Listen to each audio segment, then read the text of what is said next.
There were always questions about Muriel Pfeil's marriage to Neil Mackay. And let's admit it that poets and painters and philosophers have all tried and mostly failed to explain love. And believe me, there were lots of inexplicables about those two. The age difference, for one. She was 33 when they married. He was 45, a 12-year gap. And let's put that in context. He participated in World War II while she watched it from grade school. Now, maybe that's not an impossible difference. Her own parents were separated by 13 years, so yeah, she had an example. But often, perhaps too often, what we run into is an older, successful man who wants nothing more than a trophy wife, someone who makes him look good.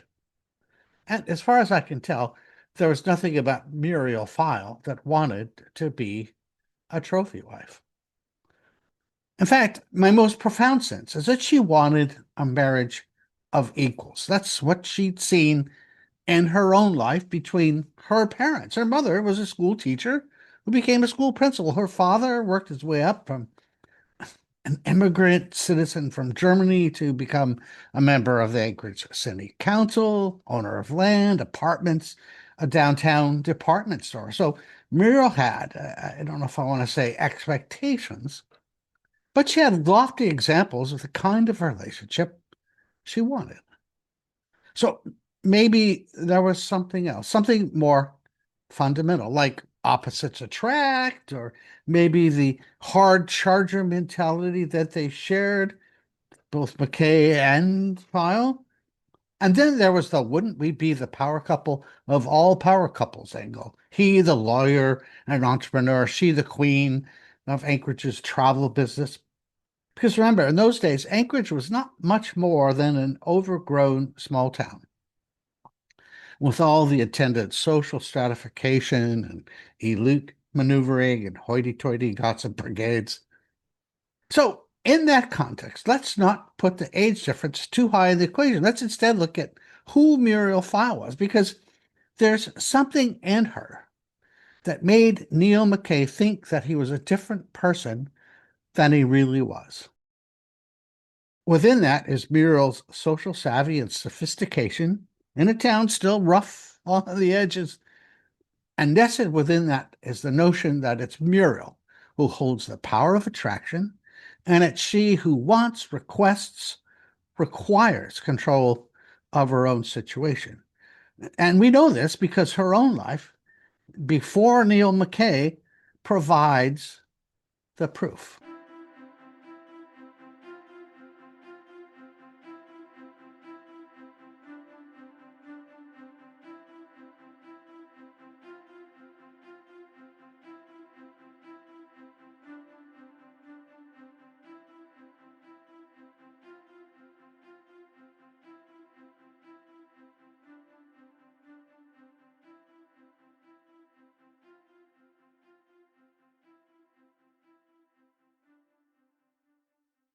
Let's start with Muriel by acknowledging that she was the youngest of three children, which means she had role models as she charted her own path. Her brother, for one, was incredibly accomplished, a graduate of West Point, later a senior pilot for Alaska Airlines.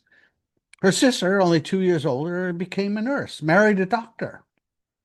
And it's here that we slip into the immigrant story. I mentioned her mother, but her mother was, in fact, the daughter of Swedish immigrants. Her father emigrated from Germany, 1913.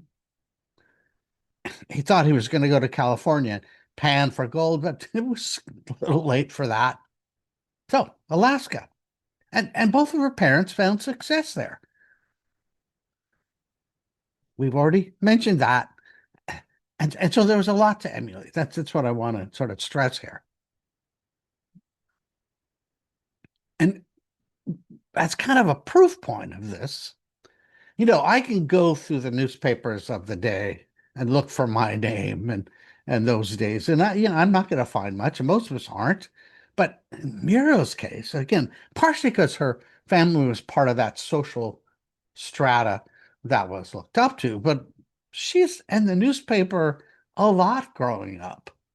In fact, between 1951 and 1953, when she was in high school, she was featured one way or another in 30 separate stories or news bits. We learned that she was a very good skier, a fast skier, usually number one in her race.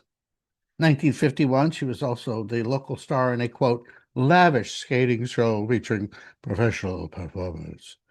2 years later, she took a job at the Sun Valley Ski Resort in Idaho. She was part of an outdoor skating exhibition. You get my drift. But that's not all. There were multiple leadership positions, officer in the Rainbow Girls, chairman of the Alaska Circus Committee. She was a cheerleader. And not just, of course, in the Alaska context at games, but also part of community events. And then, and as another turn, 1952, she shared the role of the quote, beautiful sister in a play called Dear Ruth. The next year, 1953, the year she graduated high school, Muriel was the alternate lead in Our Miss Brooks comedy. Some of you may have seen it on TV if you're really, really old. And oh, by the way, she was editor of the high school annual, The Anchor, and a recipient of the National Scholastic Press Association Award. So you get the picture. The question was not if she could go higher, but how high she would go.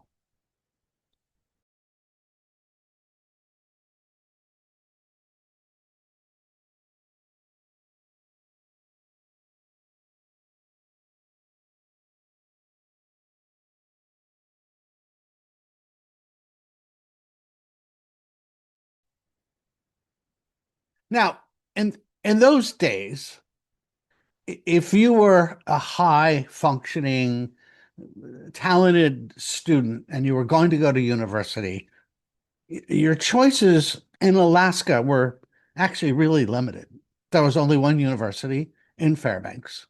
So a lot of Alaska students who wanted to go on to college left the state. They went, as they say in Alaska, outside to the lower 48. So for Muriel, she went to the University of Washington in Seattle.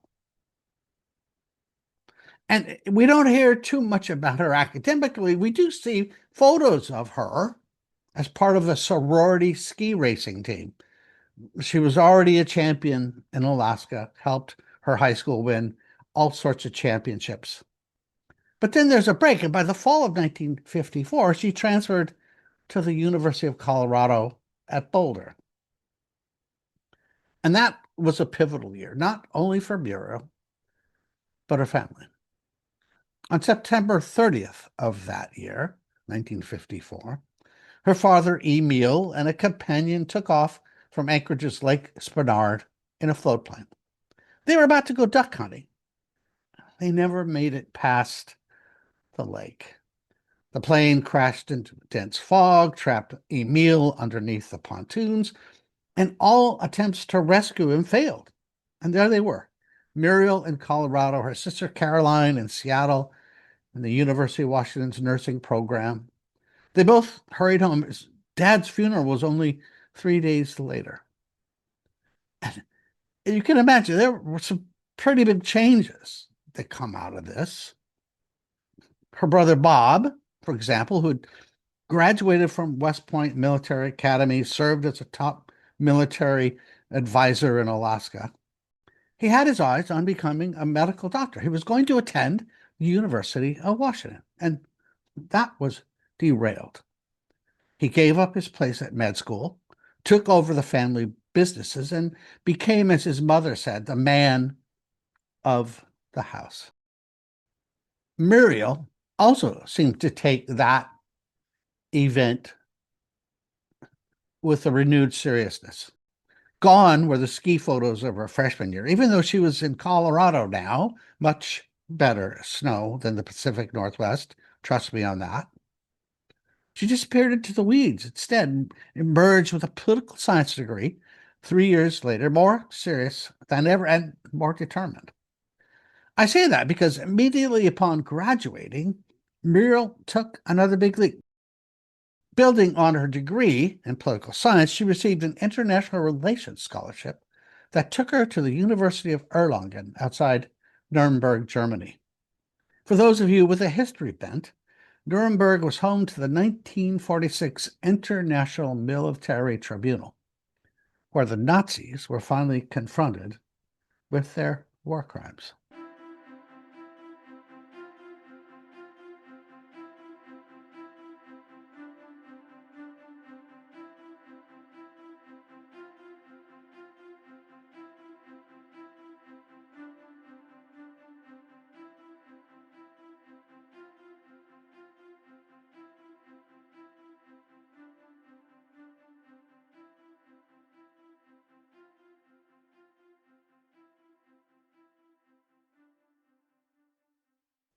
And and soon enough, her sister Caroline, now an army nurse, managed to get a job herself nearby at the Landstuhl Regional Medical Center outside Stuttgart. It was a cross-cultural baptism for both of them. And of course, now you have two pretty American women, young women, traveling in Europe. There was kind of a tribute piece to this as well, because their father, Emil, had traveled to Germany himself right after the war, initially in 1950, came back in 1952. First, because he had a brother whom he hadn't seen in decades. And more than that, he wanted to experience occupied Germany firsthand. And he wrote news stories about his experiences, sent them to the local newspaper in Anchorage. So this was something close to his heart. And not surprisingly, he saw lots of suffering. Now, Muriel's experiences proved something else. She was more intrigued by the social aspects of German life. She immersed herself in the German language, so she was able to navigate quite easily. I mean, she was going to class. It, it wasn't just sort of sit around and twiddle your thumbs and go skiing all the time, which, by the way, she and her sister did quite a bit of. They even managed to buy a Volkswagen Bug to make it easier to get around. But like I said, it was not all play, no work. And when Muriel finally returned to the United States in 1959, her resume was deep enough to land her a job at the National Planning Association in Washington, D.C. That was an organization deep into strategizing the future of Soviet-controlled East Germany. Serious stuff. And there she was, in the midst of it. But as in much of her life, there was an unexpected twist awaiting Muriel Pfeil. Back in Anchorage during the summer of 1961, she got a job at the Brad Phillips Travel Agency and realized this is it. But she didn't jump, not just yet. She took a side trip, a job with Radio Free Europe in Munich. But back in Anchorage, she'd really decided it was a travel agency business that really intrigued her. And she decided to form her own company. Opened in 1963. She called it Professional Travel Service. And look, let's be very specific here. Starting your own business in your early 20s in your own space is not something just any old buddy can do. She had something not available to everyone else. It's called generational wealth. That said, this is also where she meets her very next twist of fate. Choosing an office building in downtown Anchorage, close proximity to the city's most beautiful hotel, the Captain Cook gave her a landlord named Neil Mackay. Mackay not only owned the building, one of several he owned, in fact, he had an office there, a law office. So suddenly they were in each other's company.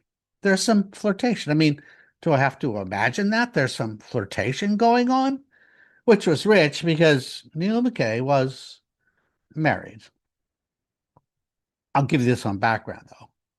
His wife, whom he'd been with since they were in high school actually wanted a divorce. But we'll get to that a little later, the details. But that aside, the two of them could pretend they already knew each other. He was her family's attorney, their former banker. He partnered with the Pfeils to co-develop an annex to his landmark high-rise apartment building. And like the Pfeils, he had leveraged his wealth and his connections. And it was a propitious time.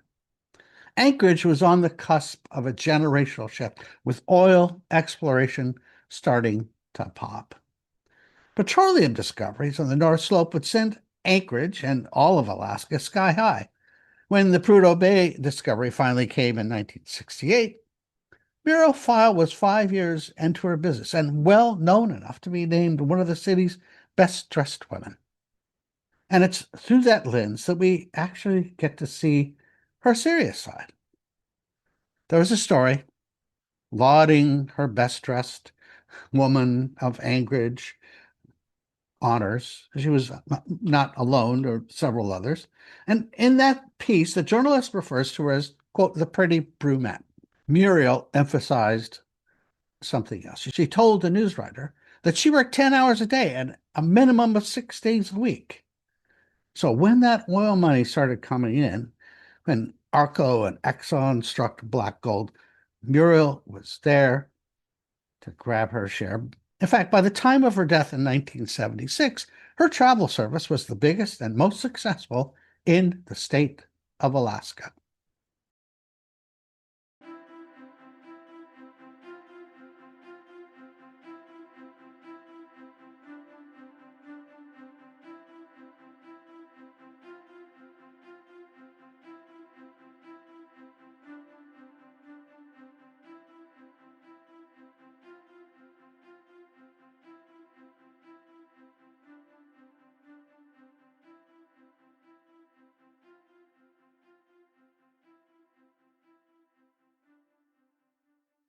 So let's shift to the other half of this. I'm not calling it an equation, but like in my brain, I call these two star-cursed lovers. So let's start with the other half of these star-cursed lover pair. Like Muriel, Neil Mackay was a child of immigrants. His parents were Scots, refugees from the Highland clearances that saw vast swaths of northern Scotland brutally forced into sheep grazing by the land barons. So the people working those lands, little small farmers and etc., had to go. And Neil Mackay's parents were among them separately. And they both settled in Glasgow, which is, of course, a major seaport. But some of these immigrants kept going. This is an old story. And say what you will about immigrants, there's a difference between those who go only so far and stop and those who keep going. And the latter, the keep going people, are often more motivated, more resourceful, more determined to succeed. And Neil's parents were those. They met actually in Winnipeg, Manitoba, which, if you've ever been to the Canadian prairies, Winnipeg is a wind, ice-covered city on the Canadian prairie, and the weather can be unforgivable, even compared to northern Scotland. So pretty soon, the newlyweds, Hector and Marianne, decided they were going to go elsewhere, and they fled the blizzards of Manitoba for the sunny promise of Los Angeles. Hollywood was calling. Neil was 6 months old, so pretty much does not remember that. But interestingly enough, this is where we slide into slightly, no, not even slightly, into more tragic waters in California, the land of sun and surf. Because it was in Los Angeles, in a house that, by the way, is now a freeway on-ramp, that Neil Sutherland Mackay experienced his own life-shattering event. The date was August 28th, 1928. His father, Hector, who was working as a telephone cable man, was involved in an automobile accident.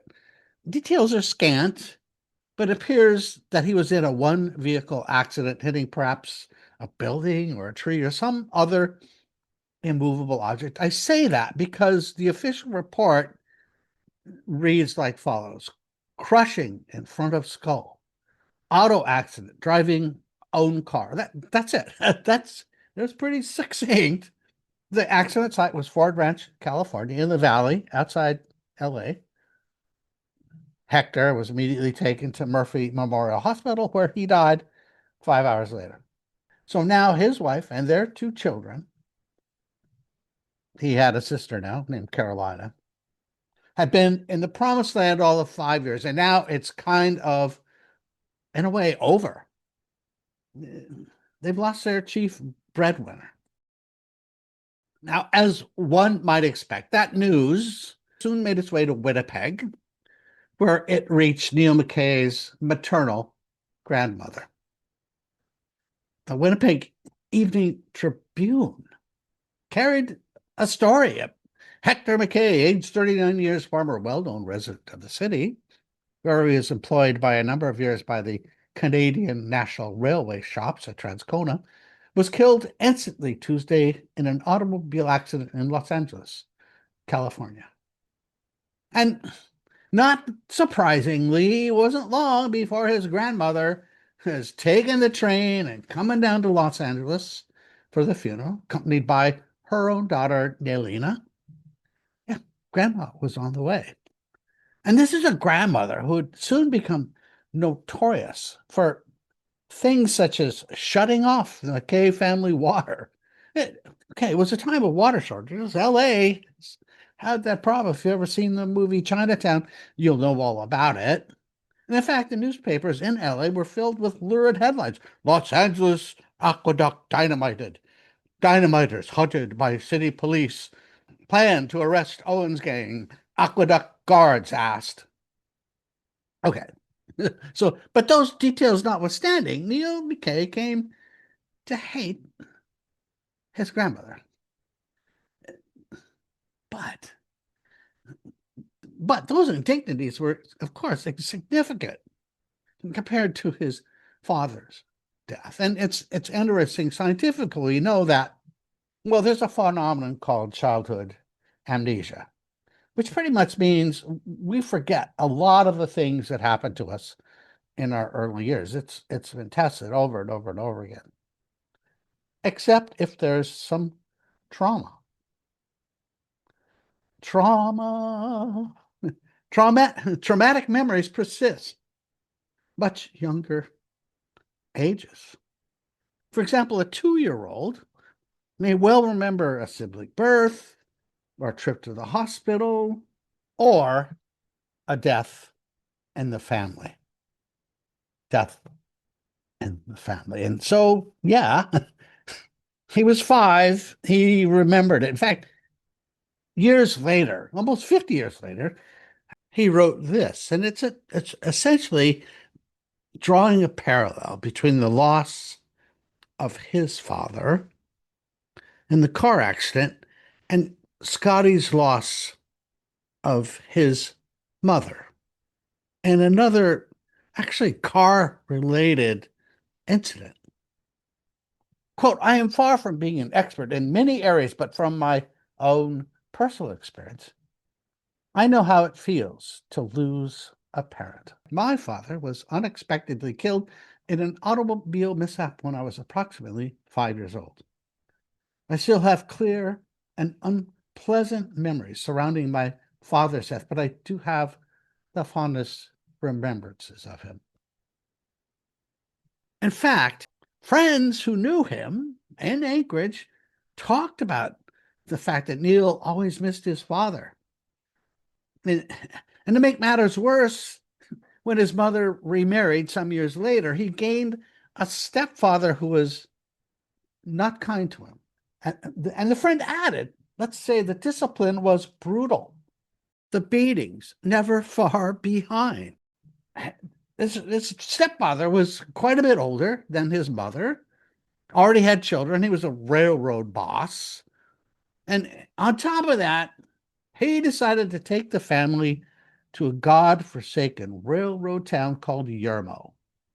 If you live in Yermo, I love it. But it's smack in the Mojave Desert, in the desert. Not much going on there. And all of this kind of takes us to, I guess, my deeper question. And perhaps the question at the heart of this marriage between Muriel and Neil. That's the something deeper thing. The dad tragedy, maybe they both had a dad that they loved and lost. Okay, but but let's not get too overboard on this. Love is a tricky thing, a vibe, a look, a je ne sais quoi. That said, by the time Neil Mackay met Muriel, he had seemingly moved on from his childhood obsessions. After arriving in Alaska, he almost seamlessly transitioned from bank vice president and owner of a funeral home to a legal practice and then on to property development. It was during this latter phase that he went into partnership with Muriel's family. They became so intertwined that a 1965 lawsuit names Mackay as both a co-defendant with the Files and as their attorney. Yeah, that's that's woven.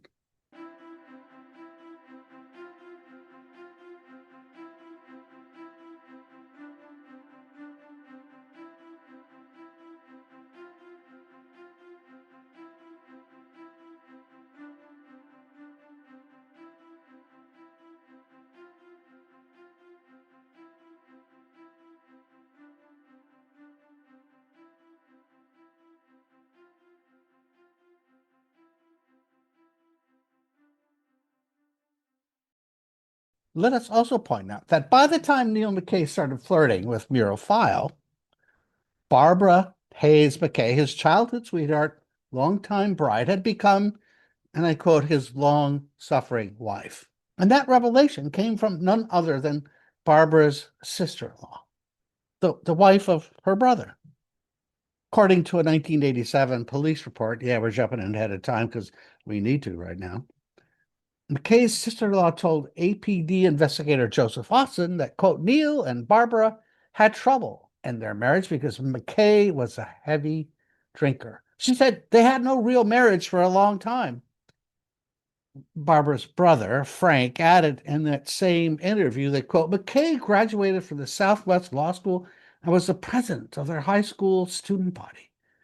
He said that everyone looked up to Neil Mackay, that he was hardworking and wanted to get ahead.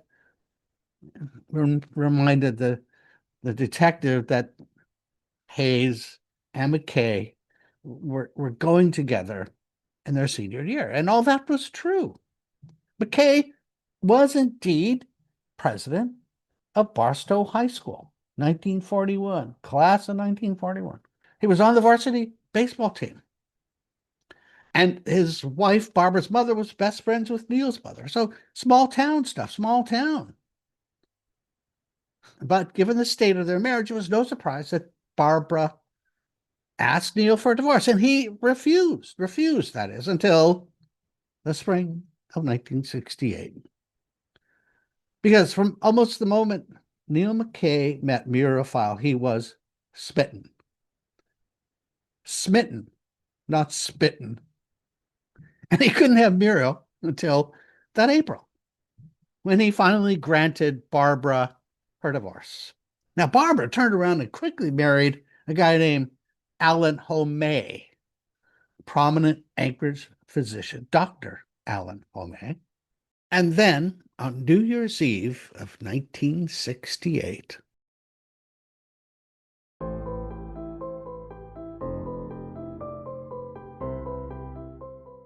Muriel and Neil got married themselves.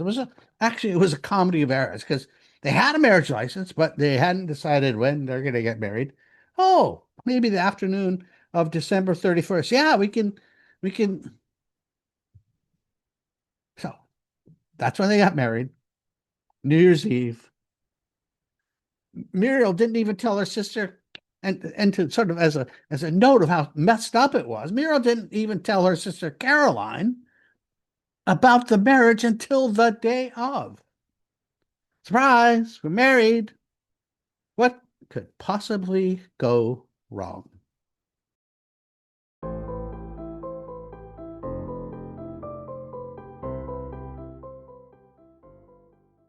See you next time. And we're not done yet. Here is a bonus. There are lots of things written about Neil Mackay, and I happen to know someone who knew him back in the day, as we say, in the 50s, when Neil Mackay first arrived in Anchorage from California. This guy later, of course, I'll keep him unnamed, later became an Alaska State Trooper. And he worked with Mackay when Mackay was vice president at the bank.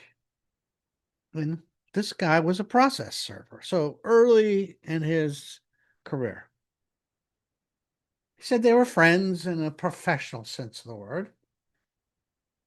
Worked together for about 5 years. That's, well, Mackay is still in the bank and not yet becoming and pursuing his career as a lawyer. And he describes him as a nice enough guy, about 5'10", friendly, nice looking when he was dressed in a suit and a tie. Thought he was even a good attorney while he practiced law. Definitely said he was kind of intense, definitely not laid back. And if there was a break, it was definitely during his divorce. He, as this guy says, didn't go out much, became a recluse. And then he tells the story of when he and his wife decided to do something different one Christmas and go to Hawaii. And at the airport, who did they run into but Neil Mackay? And Mackay was really friendly, but kind of glommed onto him. Because, of course, he knew this guy had moved up in the ranks of the police, really moved up. And he asked them where they were going to stay. And my friend admits, stupidly, I told him, we're staying at the Rainbow. And Mackay immediately responds, oh, that's a block from my condo. We should get together while you're here. And he thought maybe they saw him once, but they kept getting the call. When they got back, this is where there was really kind of that tell. It's 1983. And he sent the guy several handwritten letters on legal paper. And it was clear to this guy that he was trying to explain his position in relationship to his legal disagreements with the files. And as my friend says, even a criminal wants to explain himself, you know. Of course, those letters soon found themselves turned over to the Alaska State Troopers. They went and to evidence. It turns out this guy, this trooper, also happened to be in the hotel Captain Cook when the explosion that killed Muriel Pfeil went off. He said, of course, we had to go there and see what was going on. It was a mess, just a horrible scene. I asked him, were there a lot of people there? He said, no. There was a pause. And then he said, after a while there were.